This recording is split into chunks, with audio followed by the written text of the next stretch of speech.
तो कांग्रेस ने अगस्त ऑफर तो रिजेक्ट कर दिया 1940 का अगस्त ऑफर, लेकिन अब उसके बाद करी क्या? तो कांग्रेस ने गांधी के साथ, गांधी से बोला कि ठीक है हम अब इंडिविजुअल सत्याग्रह करते हैं, इंडिविजुअल सत्याग्रह करते हैं।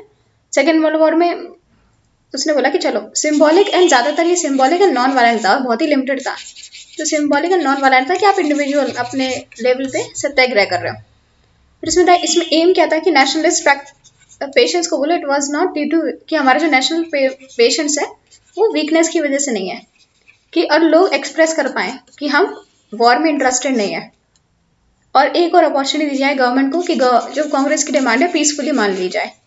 फिर सत्याग्रही ने बोला कि हम प्रोटेस्ट करेंगे, to protest against participation in war, तो फ्रीडम ऑफ स्पीच हमें चाहिए। तो डिमांड ऑफ सत्याग्रही क्या होगी? हमें फ्रीडम ऑफ स्पीच चाहिए कि हम प्रोटेस्ट कर पाए अगेंस्ट द वॉर। फिर यहाँ पे उन्होंने नारा दिया दिल्ली चलो मूवमेंट। दिल्ली चलो मूवमेंट कुछ ज़्यादा चले नहीं दिल्ली, बट नारा दिया था। कब इंडिविजुअल सत्याग्रह स्टार्ट किया था? क्यों स्टार्ट किया था? क्योंकि अगस्त ऑफर के बाद कुछ करने को नहीं था। फिर आचार्य विनोबा भावे आते हैं, ये फर्स्ट सत्याग्रही थी आचार्य विनोबा भावे। सेकंड थे जवाहरलाल नेहरू। तो फर्स्ट सत्याग्रही थी आचार्य विनोबा भावे, इन्होंने भूदान मूवमेंट स्टार्ट किया था कि जो अमीर लोग हैं वो गरीब लोग को अपना लेते थे। भूदान मूवमेंट स्टार्ट किया था 1951 में। किसने? आचार्य विनोबा भावे। ये फर्स्ट सत्याग्रही थे। दूसरे थे जवाहरलाल नेहरू। तो इंडिविजुअल सत्याग्रह कब तक चलता है? कुछ महीनों के लिए चलता है, अक्टूबर 1940 टू जून 1941। तो 7-8 महीने तक चलता है ये इंडिविजुअल सत्याग्रह। सस्पेंड हो जाता है बिकॉज इंथुजिज्म उतना ज़्यादा नहीं होता है, ज़्यादा लोग पार्टिसिपेट नहीं करते इसमें। ये आता है दिसंबर 7 1941 में जापान के पर्ल हार्बर पे अटैक हो जाता है, दिसंबर 7 1941। फिर 1942 में सिंगापुर यूके के हाथ से चला जाता है। तो 1942 में क्या होता है? सिंगापुर बहुत ही इंपॉर्टेंट ब्रिटिश की कॉलोनी होती है यूके की, वो किसके पास चला जाता है? जापान के पास। अमेरिका की तरफ से प्रेशर आता है, अमेरिका पे भी अटैक हो चुका था 7 दिसंबर 1941 में पर्ल हार्बर पे। तो उन्होंने बोला कि हमें इंडिया का सपोर्ट बहुत इंपॉर्टेंट है, हमें चाहिए। तो इसके लिए क्रिप्स मिशन में जाता था। अगस्त ऑफर तो 1940 का फेल हो गया, फिर इसे क्रिप्स मिशन भेजते हैं 1942 में भेजते हैं, एंड इसमें हेड कौन था? Sir Stafford Cripps. बोलते हैं कि हमें वॉर के लिए सपोर्ट चाहिए। मेन प्रपोजल क्या थे कि ऑल इंडिया हम डोमिनेंट स्टेटस देंगे। तो यहाँ पे भी डोमिनेंट स्टेटस की बात कर देता है। तो पहली बार डोमिनेंट स्टेटस की डिमांड कब मांगी थी? 1940 में अगस्त ऑफर में पहली बार डोमिनेंट स्टेटस मांगा था। तो इसमें भी डोमिनेंट स्टेटस की बात करते हैं, फुल इंडिपेंडेंस की बात नहीं करते। तो उसने बोला कि आप फ्री हो गए कि आप कॉमनवेल्थ ऑफ नेशन में पार्टिसिपेट करना चाहते हो कि नहीं करना चाहते हो, कि यूनाइटेड नेशन और इंटरनेशनल बॉडी में आप पार्टिसिपेट करना चाहते हो कि नहीं करना चाहते, आपके ऊपर होगा। फिर उसने बोला जब आप जीत जाओगे, जब वॉर के बाद आप कॉन्स्टिट्यूएंट असेंबली बनेगी, वो आपका फ्यूचर डिसाइड करेगी। तो बोला कॉन्स्टिट्यूएंट असेंबली से लोग कहाँ से आएंगे? वो इलेक्टेड होंगे, वही प्रोविंशियल असेंबली इलेक्ट करेंगे थ्रू प्रोपोर्शनल रिप्रेजेंटेशन एंड और पार्शली नॉमिनेट होंगे। तो वही जो हुआ था एंड में कि पार्शली इलेक्टेड होंगी एंड पार्शली नॉमिनेटेड होंगे। तो ये बोला गया कि जो बॉडीज होंगी वो ऐसी होंगी, नॉमिनेटेड मतलब प्रेसिडेंट से आएंगे, तो ये कॉन्स्टिट्यूएंट असेंबली बनेगी। तो उसने बोला कि जो प्रोविंसेस होंगे जो यूनियन को ज्वाइन नहीं करना चाहते, उनका सेपरेट कॉन्स्टिट्यूशन होगा एंड सेपरेट यूनियन बना सकते हैं। तो जो बोला जो ज्वाइन नहीं करना चाहते प्रोविंसेस, उनका अलग हो जाएगा। मतलब हर एक प्रोविंसेस, प्रिंसली स्टेटी प्रोविंसेस को भी अलग अलग राइट्स दिए गए कि वो भी अलग हो सकते हैं। एंड ब्रिटिश गवर्नमेंट ने दो कंडीशन रखी इंपॉर्टेंट, ये जो प्रोविंसेस है जो नहीं ज्वाइन करना चाहती उसका सेपरेट कॉन्स्टिट्यूशन हो सकता है। मतलब अगर 11 प्रोविंसेस हैं तो 11 में से अगर जो ज्वाइन नहीं करना चाहता उनका अलग अलग कॉन्स्टिट्यूशन हो सकता है। और new constitution making body British government negotiate करेगा ट्रीटी उनके साथ ट्रांसफर ऑफ पावर में। फिर इसने बोला कि डिफेंस ऑफ इंडिया किसके टाइम में रहेगा? मीन टाइम ब्रिटिश गवर्नमेंट के हाथ, एंड गवर्नर जनरल की जो पावर है वो इंटैक्ट रहेंगी। तो उसने बोला डिफेंस हमारे पास रहेगा, गवर्नर जनरल की पावर वो इंटैक्ट रहेगी। एनसी ने रिजेक्ट कर दिया, क्यों? क्योंकि तो डोमिनेंट स्टेटस की बात करें, वो तो हम बहुत साल पहले मांग रहे थे, हमें फुल आज़ादी चाहिए। और उन्होंने कहा कि जो रिप्रेजेंटेशन का स्टेट से वो नॉमिनी से होगा, मतलब प्रेसिडेंट जो है वो नॉमिनी भेजेंगे, ना ही इलेक्टेड रिप्रेजेंटेटिव होंगे। तो मतलब जैसे प्रिंसली स्टेट नॉमिनेट करके भेजेंगे, ना ही इलेक्ट करके भेजेंगे। उन्होंने कहा राइट्स मतलब province to secede, provinces secede कर सकते हैं यूनियन से, तो ये मंजूर नहीं था। फिर उन्होंने बोला कि absence of plan of immediate transfer of power, कि इमीडिएट ट्रांसफर ऑफ पावर तो ही नहीं, आप बोल रहे हो कि हमें आप मतलब जब जीत जाओगे तब पावर करोगे, अभी तो कुछ दे ही नहीं रहे। उसने बोला कि रियल पावर डिफेंस में तो कुछ रखी नहीं है, और गवर्नर जनरल की पावर भी आपने इंटैक्ट कर रखी है। तो उसने बोला कि ये सब तो नहीं चलेगा। तो उसने बोला गवर्नर जनरल की सुप्रीमेसी तो अभी भी है। फिर तो गांधी जी ने क्रिप्स प्रपोजल को बोला था पोस्ट डेटेड चेक कि आपका बैंक पता नहीं रहेगा कि नहीं रहेगा, आपको जर्मनी पूरा खत्म कर दे, तो ऐसे बोला था पूछे किसने, गांधी ने। मुस्लिम लीग ने नहीं माना, क्योंकि एक तो सिंगल यूनियन बना रहे थे, उन्होंने सिंगल यूनियन नहीं, हमें पाकिस्तान चाहिए। उसने बोला जो मशीनरी है कॉन्स्टिट्यूंट असेंबली की वो हमें पसंद नहीं है, क्योंकि कॉन्स्टिट्यूंट असेंबली में कैसे आ रहे हैं लोग, इलेक्ट होके आ रहे हैं। तो उसने बोला इलेक्ट होके आएंगे तो हम तो वैसे भी नहीं जीत पाएंगे, 1937 के इलेक्शन में भी नहीं जीत पाए थे, तो बोला हमें तो रिप्रेजेंटेशन मिलेगी नहीं कॉन्स्टिट्यूंट असेंबली में। उसने बोला कि मुस्लिम के पास जो राइट्स होनी चाहिए सेल्फ डिटर्मिनेशन की और पाकिस्तान की क्रिएशन की, वो इस क्रिप्स मिशन ने डिनाई कर दिया, तो इसने भी रिजेक्ट किया। 1942 में फिर क्रिप्स मिशन के बाद लॉन्च करते हैं क्विट इंडिया मूवमेंट, 1942-44 तक चलता है। तो इसमें क्या था, इसने बोला कि ये गोडालिया टैंक ये कुछ बॉम्बे में वहाँ पे लॉन्च हुआ था 1942 में, आईएनसी का कांग्रेशन हुआ था, बॉम्बे सेशन हुआ था वहाँ पे। तो इसने बोला ब्रिटिश रूल को इमीडिएट ट्रांसफर करो, क्विट, अभी इंडिया को क्विट करो। तो उसने बोला इंडिया को बचाओ against all kind of fascism, अरे तो इंडिया को फ्री करो from all kind of fascism and imperialism. तो उसने बोला provincial government of India establish होगी by the after the British withdrawal, फिर हम इंडिया में प्रोविंशियल गवर्नमेंट सेटअप करेंगे आफ्टर द ब्रिटिश विड्रॉल। फिर 8 अगस्त 1942 में हुआ था, 8 अगस्त 1942, और सारे इंपॉर्टेंट लीडर्स को 9 अगस्त तक पकड़ लिया गया। एंड गांधी की स्पीच बहुत फेमस स्पीच दी थी, डू एंड डाई। एंड 9 अगस्त को जब पकड़ा गया तो एक ऑपरेशन लॉन्च किया, ऑपरेशन जीरो आर। तो काफ़ी इंपॉर्टेंट ऑपरेशन जीरो आर कब लॉन्च किया गया था, क्रैक डाउन करने के लिए, जो क्विट इंडिया मूवमेंट को क्रैक डाउन करने के लिए 9 अगस्त को लॉन्च किया गया था ऑपरेशन जीरो आर। फिर इसके लीडर्स कौन थे, इसमें के लीडर्स थे अरुणा असफ अली, राम मनोहर लोहिया, राम मनोहर लोहिया, उषा मेहता, बीजू पटनायक, सुचेता कृपलानी। तो ये अरुणा असफ अली, राम मनोहर लोहिया, उषा मेहता, बीजू पटनायक एंड सुचेता कृपलानी। तो अरुणा असफ अली, राम मनोहर लोहिया, उषा मेहता, बीजू पटनायक एंड सुचेता कृपलानी। जयप्रकाश नारायण थे, इनको कहाँ पे डालता है, हजारीबाग जेल। हजारीबाग कहाँ पे, बिहार में, हजारीबाग जेल में डाला गया था। और ये बाद में इंदिरा गांधी के अगेंस्ट भी जेपी वुमेन में थे। जयप्रकाश नारायण हजारीबाग जेल से तो भाग गए और वहाँ से अंडरग्राउंड मूवमेंट चलाया क्विट इंडिया मूवमेंट में Jayaprakash Narayan. So quit India movement final attempt था कंट्री मूवमेंट का। बहुत सारे स्टूडेंट्स ने स्कूल छोड़ दिए, कॉलेजेस छोड़ दिए। कुछ स्कूल एंड कॉलेजेस वही हर टाइम की तरह इस टाइम भी हुआ। फिर यूथ, इसमें पेट्रियोटिज्म की भावना काफ़ी ज़्यादा थी। तो youth of the nation participate in this movement with patriotism. फिर ब्रिटिश गवर्नमेंट ने बहुत बुरी तरह क्रैकडाउन किया। अभी तक फायरिंग नहीं होती, खुली फायरिंग की, 7,000 लोग मर गए और 60,000 लोगों को जेल कर दी, 7,000 लोगों को मार दिया गया एंड 60,000 को जेल हो गई।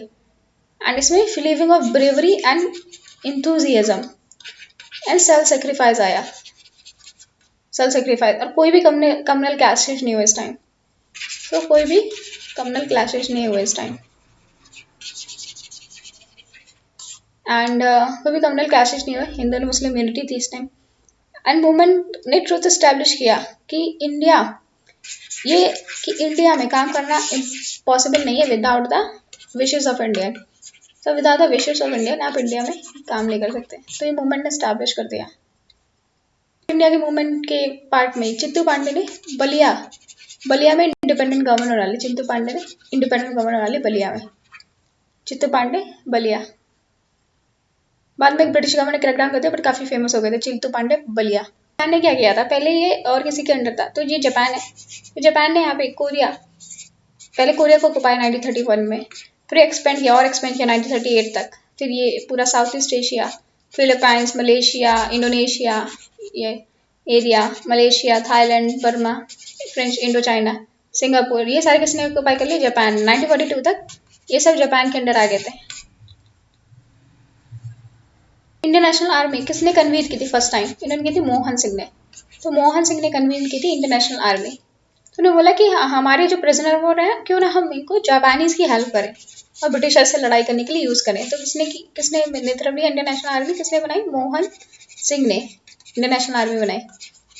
तो मोहन सिंह ने तो प्रिजनर ऑफ वॉर को रिक्रूट करने लगे इंडियन नेशनल आर्मी में। तो इसके फिर प्रेसिडेंट बनाया रासबिहारी बोस को, रासबिहारी बोस इनको प्रेसिडेंट बनाया गया।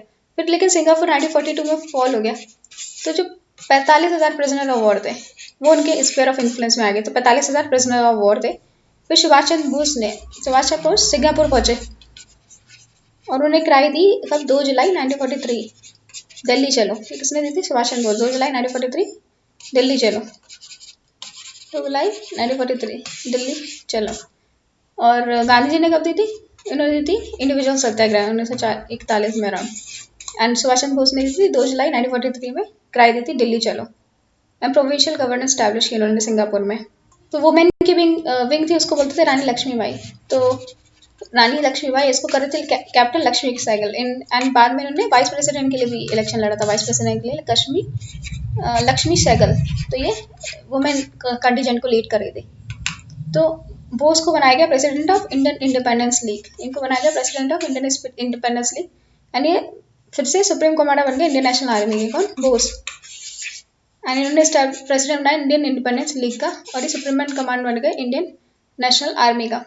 और उन्होंने स्लोगन दिया जय हिंद, और उन्होंने स्लोगन दिया जय हिंद। एंड इन्होंने नाम दिए 3 ब्रिगेड से, Subhash brigade, Gandhi brigade and Nehru brigade. And Rani Lakshmibai brigade भी थी, इसको लीड कर रहे थे कैप्टन लक्ष्मी सहगल। फिर आईएनए कहाँ गई?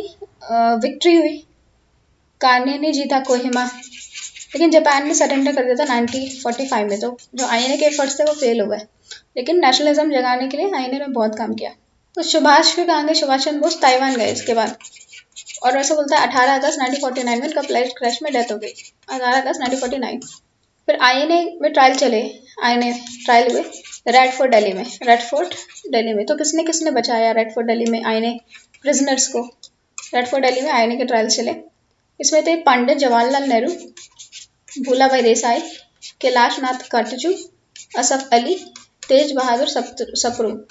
इन्होंने केस लड़ा on the behalf of the soldier. तो इनमें से थे जवाहरलाल नेहरू, भूलाभाई देसाई, कैलाश नाथ करजू, असफ अली, तेज बहादुर सप्रू। तो उन्होंने on the behalf of soldier fight की, जवाहरलाल नेहरू, भूलाभाई देसाई, कैलाश नाथ करजू, असफ अली एंड तेज बहादुर सप्रू। फिर आरएनए ट्रायल्स चले, किसके लिए? कोलोनल प्रेम सहगल, एक थे colonel Prem Sehgal, major general Shahnawaz Khan and एक कोलोनल थे गुरुबख्श सिंह। तो एक हिंदू, एक मुस्लिम, एक सिख था। तो कोलोनल प्रेम सहगल था, और शाहनवाज खान और गुरुबख्श सिंह। प्रेम सहगल, शाहनवाज खान, गुरुबख्श सिंह। प्रेम सहगल, शाहनवाज खान एंड गुरुबख्श सिंह, एक मुस्लिम, एक हिंदू और एक सिख। आईएनए ट्रायल्स बने तो बहुत ज्यादा बगावत हो गई इंडिया में, रॉयल इंडियन नेवी की म्यूटिनी हो गई। आता है श्री राजगोपाली फॉर्मूला, श्री राजा जी, इनका फॉर्मूला आता है। तो ऐसा बोला जाता है कि जो भी वायलेंस हुआ था क्विट इंडिया मूवमेंट के लिए, इसको रिस्पॉन्सिबल ठहराया जाता है गांधी और कांग्रेस को। तो गांधी जी बोलते ब्रिटिश गवर्नमेंट को कि आप जुडिशियल इंक्वायरी करो। तो गांधी कहते हैं ब्रिटिश गवर्नमेंट लाइक रिस्पॉन्सिबल है जितना भी वायलेंस हुआ है, और इसके लिए जुडिशियल इंक्वायरी की जाए, गांधी डिमांड करता है। एंड वो बोलते हैं कि आपने जितने भी लाइक अत्याचार किया उसके लिए जुडिशियल इंक्वायरी बैठाओ। तो प्रोटेस्ट करते हैं, जेल में फास्ट पे चले जाते हैं, फिर उन्हें अल्टीमेटली रिलीज किया जाता है। उनकी हेल्थ बहुत खराब हो जाती है, 1944 में उन्हें जेल से रिलीज किया जाता है। लेकिन डेडलॉक आ जाता है between Muslim league and Indian national Congress के बीच में, डेडलॉक आ जाता है। और राजगोपालाचार्य जो वेटरन कांग्रेस लीडर होते हैं वो फॉर्मूला निकालते हैं, मतलब कांग्रेस मुस्लिम लीग कॉर्पोरेशन। राजगोपालाचार्य बोलते हैं कि चलो हम आज़ादी दे देंगे, आप तो कुछ अपना सहमति तो लाओ। राजा जी फिर क्या करते हैं, फॉर्मूला निकालते हैं मुस्लिम लीग को कॉर्पोरेशन लाने के लिए। एंड जो गांधी से को भी एक्सेप्ट कराते हैं राजगोपालाचारी फॉर्मूला। तो मुस्लिम लीग से बोला गया कि ठीक है आप इंडिपेंडेंस की डिमांड तो रखो, पहले चलो इंडिपेंडेंस मिले उसके बाद देखेंगे हमें क्या करना है, पाकिस्तान बनाना है कि नहीं बनाना है। तो उसने बोला कि ठीक है हम प्रोविंशियल, आप उसने बोला कांग्रेस से बोला, तो लीग ने बोला कि ठीक है कांग्रेस के साथ करो प्रोविंशियल गवर्नमेंट फॉर्मेशन में, आप कांग्रेस के साथ ये करो प्रोविंशियल गवर्नमेंट फॉर्मेशन में एट द सेंटर। उसमें बोला वॉर के बाद मुस्लिम मेजोरिटी, जैसे वॉर खत्म हो जाएगा मुस्लिम मेजोरिटी एरिया में हम प्लेबिसाइड कराएंगे। एंड प्लेबिसाइड में तो मुस्लिम मेजोरिटी एरिया में जैसे नॉर्थ वेस्टर्न फ्रंटियर प्रोविंस और नॉर्थ ईस्ट इंडिया में प्लेबिसाइड कराएंगे, और उस हिसाब से डिसाइड करेंगे कौन कौन सा जगह पाकिस्तान में जाएगी। तो पार्टीशन अगर हुआ तो हम डिफेंस, कॉमर्स एंड कम्युनिकेशन एक साथ रखेंगे। तो पार्टीशन होता भी है, डिफेंस, कॉमर्स एंड कम्युनिकेशन एक साथ होंगे। उसने बोला कि ऑपरेटिव जब होंगे जब इंग्लिश, और ये सब कंडीशन तब ऑपरेटिव हो जब इंग्लैंड फुल पावर ट्रांसफर करते था इंडिया को। तो ये टैक्टिक एक्सेप्टेंस थी किसकी, पाकिस्तान की डिमांड की। तो हिंदू लीडर्स जो वीर सावरकर, उन्होंने बिल्कुल कंडेम किया सीआर प्लान। तो जो वीर सावरकर थे हिंदू लीडर्स, उन्होंने कंडेम किया, उनका सीआर प्लान बिल्कुल बेकार है। सीआर फॉर्मूला के अंदर आता है गांधी जिन्ना टॉक, गांधी जिन्ना टॉक आता है। तो गांधी जिन्ना कब मिलते हैं? सितंबर 1944 में मिलते हैं। गांधी और जिन्ना मिलते हैं सितंबर 1944 में। तो इसमें बोलते हैं कि सिर्फ मुस्लिम जो Balochistan Sindh north west India province में रहते हैं, ठीक है, जैसे तो ये बोला कि इंडिया में Balochistan Sindh and north western frontier provinces में रहता है, और पंजाब का कुछ पार्ट, बंगाल का, असम का कुछ पार्ट। तो उसने बोला कि वहाँ पे हम तो जो सेपरेशन में रहना चाहते हैं, ये वहाँ पे हम इलेक्शन कराएंगे। और वो बोला कि लेकिन जिन्ना बोला था कि पाकिस्तान में 6 प्रोविंसेस होनी चाहिए, 6 प्रोविंसेस रेजोल्यूशन, मुस्लिम लीग ने जो रेजोल्यूशन था 1940 में, उसमें 6 प्रोविंसेस बोली थी। उसने बोला यह सारी की 6 प्रोविंसेस हमारी ही होनी चाहिए, ये बोला। और उसने बोला कि जिन्ना के ऑब्जेक्शन क्या थी, ये जो प्लेबिसाइड हो उसमें सिर्फ मुस्लिम पार्टिसिपेट करेंगे और हिंदू वहाँ पे बैठ के तालियां बजाएं। तो उनमें से मुस्लिम जो नॉर्थ वेस्ट और नॉर्थ ईस्ट के हैं वो वोट करेंगे, पूरी पॉपुलेशन नहीं वोट करेगी। तो ये था जिन्ना का ऑब्जेक्शन। एक था उसने बोला कि कॉमन सेंटर नहीं होना चाहिए, जो आइडिया था कॉमन सेंटर का सीआर प्लान में, उसको रिजेक्ट कर दिया। कॉमन सेंटर का प्लान इसने रिजेक्ट कर दिया जिन्ना ने। फिर जनवरी 1945 में आता है देसाई लियाकत पैक्ट। तो भूला भाई देसाई ये इंपॉर्टेंट कांग्रेस लीडर थे, भूला भाई देसाई, और लियाकत अली खान इंपॉर्टेंट मुस्लिम लीग के लीडर थे। और उन्होंने बोला कि ठीक है हम इंटरिम गवर्नमेंट बना लेते हैं सेंटर में। तो उसने बोला इक्वल रिप्रेजेंटेशन देंगे लीग को और कांग्रेस को, सेंट्रल लेजिस्लेचर में इक्वल रिप्रेजेंटेशन देंगे, और 20% सीट्स हम माइनॉरिटीज के लिए रखेंगे। लेकिन सेटलमेंट नहीं पहुंच पाया और ये भी फेल हो गया, देसाई लियाकत पैक्ट 1945 का फेल हो गया। फिर वेवल प्लान आया, तो कॉन्फ्रेंस आया, ये वाइसरॉय वेवल थे, तो वेवल प्लान आया, इन्होंने शिमला में सारी पार्टीज को बुलाया। शिमला में 25 जून 1945 सारी पार्टी को बुलाया। तो उन्होंने बोला कि तो गवर्नर इलेक्टिव काउंसिल बनाते न्यू कॉन्स्टिट्यूशन बनाना चाहते थे। अब बस आज़ादी मिलने वाली थी, बस कॉन्स्टिट्यूशन बनाने में दिक्कत आ रही थी क्योंकि मुस्लिम लीग नहीं मान रहे थे। And representative of all the groups ने पार्टिसिपेट किया था शिमला कॉन्फ्रेंस, उसमें बुलाई थी वेवल ने। तो विस्काउंट वेवल ने अक्टूबर 1943 तक रहते हैं, 1947 तक वेवल।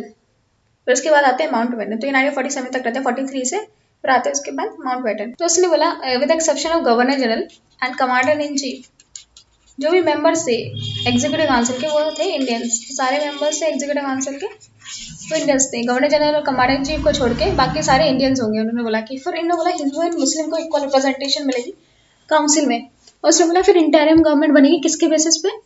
Government India act 1935। तो गवर्नमेंट ऑफ इंडिया एक्ट 1935 के बेसिस पे इंटरिम गवर्नमेंट बनाई जाएगी, जो सेंट्रल असेंबली को रिस्पॉन्सिबल नहीं होगी, जो सिर्फ एग्जीक्यूटिव को रिस्पॉन्सिबल होगी, जो इंटरिम गवर्नमेंट बनेगी सेंट्रल असेंबली को।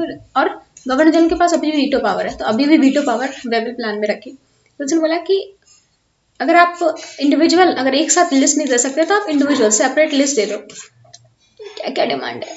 तो उन्होंने डिफरेंट पार्टीज ने आपसे बोला कि ठीक है, तो उन्होंने बोला ज्वाइंट लिस्ट दो। पहले ज्वाइंट लिस्ट मांगी वेवल प्लान में, ज्वाइंट लिस्ट नहीं दे सकते डिफरेंट पार्टी, तो आप इंडिविजुअल लिस्ट दो।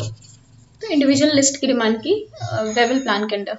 मुस्लिम लीग ने बोला कि हमें ही राइट होने चाहिए मुस्लिम्स को रिप्रेजेंट करने की, तो कांग्रेस कोई भी मुस्लिम को नॉमिनेट नहीं करेगी एग्जीक्यूटिव काउंसिल में। तो उसने बोला और को भी 2/3 से अगर कुछ पास नहीं होता तो वो पास नहीं होगा, मतलब एकदम वीटो दे दिया मुस्लिम को वीटो दे दिया काउंसिल में, तो एग्जीक्यूटिव काउंसिल में। फिर मौलाना अब्दुल कलाम ने इसको अब्दुल कलाम आज़ाद ने इसे बहुत ही ज़्यादा इससे अपोज किया। उसने बोला कि अगर INC इसे मानेगी तो it would be withdrawing Muslim supporter. अगर ये प्लान अडॉप्ट किया तो जो कांग्रेस के मुस्लिम सपोर्टर हैं आप उनको बिट्रे करोगे। तो जो वेवल प्लान है, तो इसके 2 प्लेटफॉर्म क्रिएट किए वेवल प्लान ने, कि मुस्लिम लीग रिप्रेजेंट करती है मुस्लिम इन इंडिया, एंड जिन्ना को बिल्कुल गांधी के स्टेटस का बना दिया फॉर द फर्स्ट टाइम, जिन्ना को गांधी स्टेटस का बना दिया वेवल प्लान में। तो वेवल प्लान के बाद जिन्ना को भी इक्वल इंपॉर्टेंस देने लगे, और आगे जाके मुस्लिम लीग और कांग्रेस दोनों से कंसल्ट करना इंपॉर्टेंट हो गया। पहले कांग्रेस से कंसल्ट करते हुए मुस्लिम लीग को भी इक्वल स्टेचर पे रखा गया। रॉयल इंडियन नेवी की म्यूटनी हुई थी फैब 1946 में। तो ये फैब 1946 में क्या होता है, नॉन कमीशन ऑफिसर थे, वे रेटिंग्स बोलते थे, जैसे जो रॉयल इंडियन नेवी में सेट करते थे उन्हें ब्रिटिश ऑफिसर के अगेंस्ट म्यूटनी स्टार्ट कर दी। तो म्यूटनी क्यों स्टार्ट की? क्योंकि बहुत ही ज़्यादा हार्डशिप पे करते थे, जैसे पे बहुत कम मिलता था, फूड, बहुत रेशियल डिस्क्रिमिनेशन होता था इन ऑफिसर्स के साथ, तो इसलिए। और बैकग्राउंड क्या था, INA ट्रायल्स चल रहे थे कि हमने आपके इतने साल से सेवा किया, अब हमारे ऊपर ट्रायल चला गया, तो INA ट्रायल्स उसका बैकग्राउंड था। And naval central strike command committee create की गई रेटिंग्स के द्वारा। तो एक स्ट्राइक के लिए कमेटी बनाई गई, naval central strike committee, and इसको हेड कौन कर रहे थे? Signal man M S Khan, signal man M S Khan, और वाइस प्रेसिडेंट थे petty officer telegraphist Madan Singh. So Madan Singh and signal man M S Khan, signal M S Khan and Madan Singh, M S Khan and Madan Singh, M S Khan and Madan Singh. दो important officers थे इस committee के, naval central strike committee, naval central strike committee, M S Khan and Madan Singh, M S Khan and Madan Singh. तो violence हो गया मुंबई में, बहुत सारे ऑफिसर्स को मार दिया लोगों ने, अपने ऑफिसर्स को मार दिया, and all over naval basis में म्यूटनी हो गई, एंड 200 लोगों की जान चली गई डिस्टर्बेंसेस की वजह से, 200 लोग मर गए म्यूटनीज में। उन्होंने तीनों पार्टी का झंडा फहराया था, मतलब हम किसी पार्टी में डिवाइड नहीं है, हम तीनों को सपोर्ट करते हैं, तीनों इंडिया की इंडिपेंडेंस चाहते हैं। तो ये म्यूटनी की वजह से ये रियल कारण बताया जाता है कि ब्रिटिशर्स दम दबा के भाग गए। फिर सरदार वल्लभ भाई पटेल ने निगोशिएट किया था म्यूटिनर्स और ब्रिटिश के बीच में, तो इन्होंने निगोशिएट किया था सरदार वल्लभ भाई पटेल ने। कैबिनेट मिशन भेजा जाता है 1946 में, क्योंकि अब सरकार आ जाती है क्लेमेंट एटली की। 15 मार्च 1946 में एक हिस्टोरिक अनाउंसमेंट करते हैं क्लेमेंट एटली, जो प्राइम मिनिस्टर होते हैं इंग्लैंड के। क्लेमेंट एटली बोलते हैं कि हम इंडिया को आज़ाद करेंगे और इंडियन कॉन्स्टिट्यूशन बनेगा बाई सेल्फ डिटर्मिनेशन। तो 3 मेंबर्स ब्रिटिश कैबिनेट के भेजते हैं ये, इन्हें कैबिनेट मिशन बोलते हैं। कैबिनेट मिशन बोलते हैं 1946 का। इसमें होता है पैट्रिक लॉरेंस, ये सेक्रेटरी ऑफ स्टेट होते हैं इंडिया के। फिर सर स्टैफर्ड क्रिप्स, ये प्रेसिडेंट होते हैं of the board of trade. And A V Alexander, ये फर्स्ट लॉर्ड होता है एडमायरली, पॉलिटिकल हेड होता है रॉयल नेवी के, एवी अलेक्जेंडर। फिर एक थे Patrick Lawrence, sir Stafford Cripps, A V Alexander, Patrick Lawrence, Stafford Cripps and A V Alexander.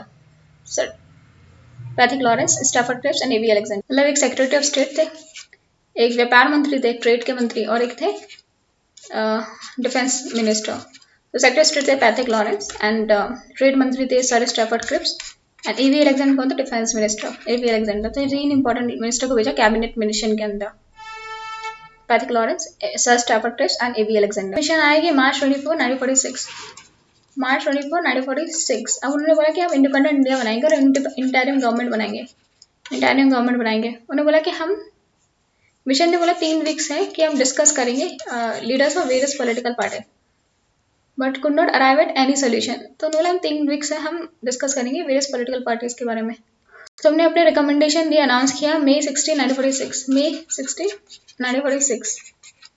उन्होंने बोला कि हम रिकमेंडेशन देंगे। मेन फीचर थे कि कैबिनेट मिशन के, बोला हम इंटरिम गवर्नमेंट को सेटअप करेंगे, इंटरिम गवर्नमेंट को सेटअप बनेंगे एंड यूनियन ऑफ इंडिया बनाएंगे, यूनियन ऑफ इंडिया बनाएंगे।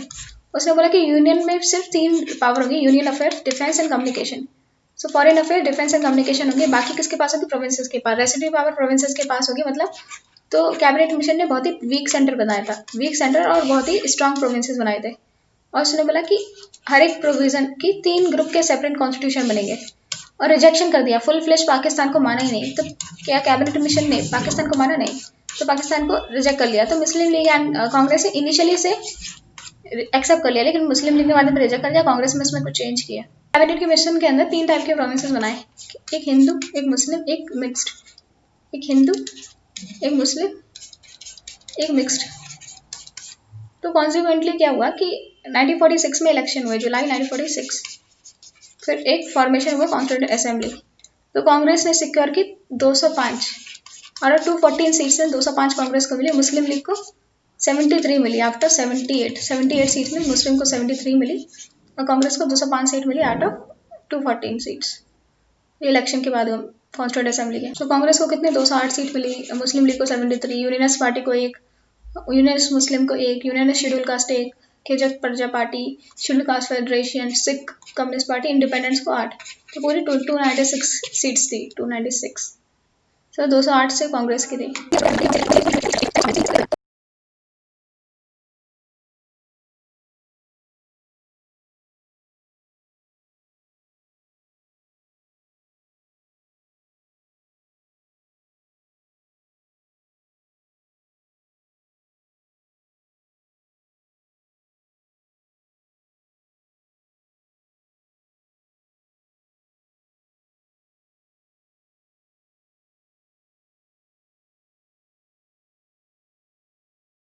सोलह अगस्त 1946 डायरेक्ट एक्शन लिया जाता है। तो इसमें क्या आता है कि इसमें मुस्लिम लीग अपने स्ट्रेंथ्स दिखाती है कि मुस्लिम फीलिंग्स ब्रिटिश और कांग्रेस के लिए कैसी है। फिर कलकत्ता में कम्युनल टेंशन बहुत ज़्यादा बढ़ गई थी, बहुत हिंदू एंड मुस्लिम न्यूज़पेपर में। बहुत ज़्यादा, दोनों न्यूज़पेपर ने बहुत ज़्यादा कम्युनल टेंशन बढ़ा दी थी। मुस्लिम ने बोला कि स्ट्राइक डे है, तो हिंदूज़ ने बोला तो मुस्लिम ने बोला आज स्ट्राइक है, लेकिन हिंदूज़ ने बोला हम तो दुकान खोल के रखेंगे, हम स्ट्राइक डे नहीं करेंगे। तो हिंदूज़ ने बोला, तो इसका रिजल्ट क्या हुआ? हिंदूज़ ने दुकान खोल के रखे, मुस्लिम ने स्ट्राइक बोली थी। तो ग्रेट कैलकाटा किलिंग्स, कम से कम 6000 मुस्लिम हिंदू और मुस्लिम मरे, एक दूसरे को मारा। 6000 हिंदू और मुस्लिम मरे और 20,000 others were maimed, raped and violated. तो बहुत सारी दिक्कत हुई। तो राइट्स पूरे नॉर्थ इंडिया में एंड एकदम सिविल वॉर हो गया, पूरे नॉर्थ इंडिया में फैल गया राइट, जो भी राइट से पूरे नॉर्थ इंडिया में फैल गया और एक सिविल वॉर की स्थिति आ गई कि हम आज़ाद भी नहीं हुए, भी सिविल वॉर स्टार्ट हो गया इंडिया में।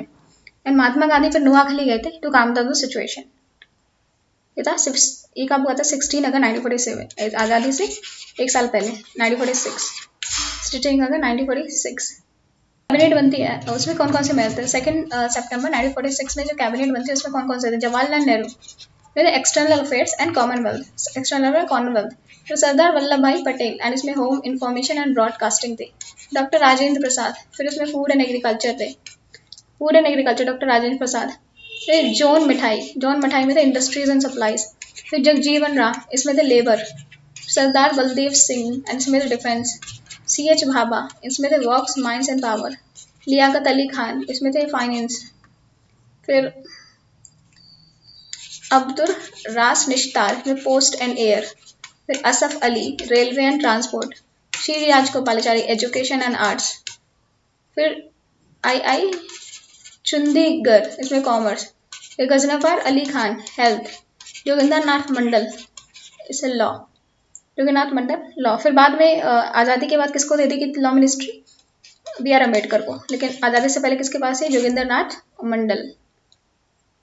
तो एटली का डिक्लेरेशन आता है Feb 20, 1948। तो ये 1947 तो डिक्लेयर करते थे, जून 1948 तक पावर ट्रांसफर कर दी जाएगी। तो इन्होंने डेट डिक्लेयर कर दी कि जैसे ही डेट डिक्लेयर की अब लोग सीरियस हो जाएंगे तो मुस्लिम लीग एंड कांग्रेस अपना इश्यू सेटल कर लेंगे। एंड लॉर्ड माउंटबेटन को एज अ वाइसरॉय भेजा जाता है, लॉर्ड माउंटबेटन वाइसरॉय भेजा जाता है। और इन्होंने 15 अगस्त चुना था क्योंकि इस टाइम जापान ने सरेंडर किया था, सरेंडर माउंटबेटन ने कराया था। मार्च और मई में 1947 में माउंटबेटन आए तो उन्होंने कैबिनेट डिसाइड किया, कैबिनेट मिशन प्लान, ठीक है, उसने बोला अल्टरनेटिव प्लान बोलते हैं, कैबिनेट मिशन प्लान नहीं फेल हो गया, उसने बोला अल्टरनेटिव प्लान देते हैं, किसे? माउंटबेटन ने। तो उसने बोला कि हम इंडिया को एक साथ पावर नहीं दें, सेपरेट सेपरेट प्रोविंसेस को धीरे धीरे पावर ट्रांसफर करते हैं। तो इसे बोलते हैं प्लान बल्कान और Dickie Bird plan, plan Balkan और डिकी बर्ड प्लान। ये 1947 में मिलते हैं, डिफरेंट प्रोविंस को सेपरेट पावर जैसे बोलते हैं, प्लान बल्कान और डिकी बर्ड प्लान। तो पंजाब एंड बंगाल ने उन्हें बोला कि vote for the partition of the province. Bengal और पंजाब को वोट दिया कि आप पार्टीशन के लिए वोट करो। एंड प्रिंसली स्टेट्स को दिया गया कि आप इंडिया को ज्वाइन करो या पाकिस्तान को ज्वाइन करो या इंडिपेंडेंट रहो। तो ये प्लान दिया गया, ये था प्लान बाल्कान और डिकी बर्ड प्लान। नेहरू ने इसे बहुत ही वायलेंटली रिएक्ट किया इसके लिए, तो नेहरू ने वायलेंटली रिएक्ट किया, तो अब प्लान को क्विकली अबेंडन कर दिया गया, डिकी बर्ड प्लान और प्लान बाल्कन को। माउंटबेटन प्लान और 3 जून प्लान बोलते हैं इसको, 3 जून प्लान। ये आता है जून 1947 में कि एक महीने बाद आज़ादी है, तो जून 1947 अगस्त में आज़ादी दी जाती है। पार्टीशन ऑफ इंडिया बोलते हैं कि इनएविटेबल है, पाकिस्तान करना पड़ेगा, पाकिस्तान का पार्टीशन करना पड़ेगा। तो उसमें पार्टीशन कर देते हैं, ठीक है, 3 जून को ये अनाउंस करते हैं प्राइम मिनिस्टर एटली की पार्टीशन होगा हाउस ऑफ कॉमन्स में। क्लाउड डील किया जाता है कि ठीक है इंडिया को 2 पार्ट में डिवाइड करेंगे, इंडिया और पाकिस्तान। तो उसने बोला कि पाकिस्तान और पंजाब और बंगाल को पार्टीशन किया जाएगा। उसने बोला एंड यहाँ पे ये दो 8 सेपरेटिव में मिलेंगे। तो उन्होंने बोला कि तो यहाँ बंगाल और पंजाब में will meet in 2 part assembly, जिसमें एक मुस्लिम मेजॉरिटी डिस्ट्रिक्ट होगी, हिंदू मेजॉरिटी डिस्ट्रिक्ट होगी। तो उसने बोला कि इधर मुस्लिम मेजॉरिटी डिस्ट्रिक्ट और हिंदू मेजॉरिटी डिस्ट्रिक्ट डिसाइड करेंगे वो किस साइड रहना चाहते हैं। तो पार्टीशन प्लान था।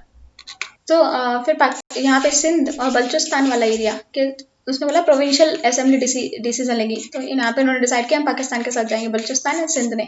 फिर नॉर्थ वेस्टर्न फ्रंटियर प्रोविंस के बीच में रेफरेंडम हुआ। तो यहाँ के जो लोग थे जाना चाहते थे इंडिया में, क्योंकि यहाँ पे अब्दुल गफार खान थे, लेकिन यहाँ पे लोग 15% वोट लेने गए। अब्दुल गफार खान की पार्टी ने तो बॉयकॉट किया एंड ये पाकिस्तान में चला गया, नॉर्थ वेस्टर्न फ्रंटियर प्रोविंसेस।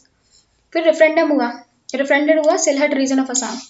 तो असम का सिलहट रीजन में यहाँ पे रेफरेंडम हुआ, sorry this is not true. तो ये सिलहट रीजन में यहाँ पे असम में रेफरेंडम हुआ एंड इसने बोला जो मुस्लिम मेजॉरिटी था, तो यहाँ पे मुस्लिम मेजॉरिटी में हुआ था। तो उन्होंने बोला कि ठीक है हमें सेपरेट कॉन्स्टिट्यूंट असेंबली मिलेगी पाकिस्तान की सेक्रेटरी वो अपना कॉन्स्टिट्यूशन बनाएंगी। तो प्रिंसली स्टेट ने बोला कि आप चाहे इंडिया को ज्वाइन करो या पाकिस्तान को ज्वाइन करो या इंडिपेंडेंट रहो। फिर अगस्त 1947 में डेट फिक्स कर दी कि पावर दे दी जाएगी इंडिया और पाकिस्तान को अगस्त 15 1947। तो एक तो नॉर्थ वेस्ट फ्रंटियर प्रोविंस से इंडिया है, तो दो जगह इंपॉर्टेंट रेफरेंडम हुआ, एक हुआ ये नॉर्थ वेस्ट फ्रंटियर प्रोविंस और एक ये बांग्लादेश है आज का। तो उस टाइम ये जो एरिया है ये सिलहट रीजन है, ये आसाम में आता था, लेकिन ये पाकिस्तान में जाने के लिए इन्होंने रेफरेंडम किया तो ये पाकिस्तान में आ गया। मुस्लिम लीग ने अप्रूव कर दिया, अल्टीमेटली माउंटबेटन प्लान को अप्रूव कर दिया। फिर खान अब्दुल खरावर खान ने बोला कांग्रेस को ट्रेचरस कि आपने हमें धोखा दिया है, एंड खुदा ही खिदमतगार ने बोला कि आप हमने भेड़ियों के हाथ में छोड़ दिया, वोल्व्स, एंड इनको जेल में डाल दिया था पाकिस्तान वाले लोगों ने। एंड उन्होंने बॉयकॉट को रिजेक्ट कर दिया, but voting was done in the favour of the Pakistan in north west frontier province. Boycott कर दिया वही खुदाई खिदमतगार ने, एंड वोटिंग जो ही नॉर्थ वेस्टर्न फ्रंटियर प्रोविंस से पाकिस्तान के फेवर में की। इंडियन इंडिपेंडेंस एक्ट आया 1947 में, तो उसने बोला कि ठीक है इंडियन इंडिपेंडेंस कब आता है, 18 जुलाई 1947 में माउंटबेटन प्लान को मान लिया जाता है। उसके साइलेंट फीचर्स क्या थे कि पार्टीशन होगा कंट्री का 15 अगस्त 1947 में, तो पाकिस्तान से पार्टीशन इस दिन स्टार्ट होगा और ब्रिटिश गवर्नमेंट सारी पावर किसको ट्रांसफर कर देगी, टू डोमिनेंस को, तो पाकिस्तान को और इंडिया को पावर ट्रांसफर कर देगी। और एक बाउंड्री कमीशन बिठाएगी कि बाउंड्री क्रिएट की जाए, तो ये रेड क्लिफ के सर रेड क्लिफ के अंदर, ये कभी इंडिया नहीं आए थे, इनको बस बुला के बाउंड्री क्रिएट करने के लिए बुला दिया, पंजाब और बंगाल को डिवाइड करने के लिए। तो उसमें ट्रांसफर किया जाएगा power of the constitution of the to dominance to frame their constitution. तो उसने बोला पावर ट्रांसफर करेंगे to frame their to constitution. इन्होंने बोला रेड क्लिफ, तो इन्होंने बोला कि ठीक है पावर ट्रांसफर कर दिए जाएंगे उनकी अलग अलग स्टेट कॉन्स्टिट्यूशन होने का, पाकिस्तान का और इंडिया का। और रेड क्लिफ बाउंड्री कमीशन बनाई कि बाउंड्री डिटरमाइन कौन करेगा, रेड क्लिफ, तो रेड क्लिफ बाउंड्री कमीशन बिठाई गई।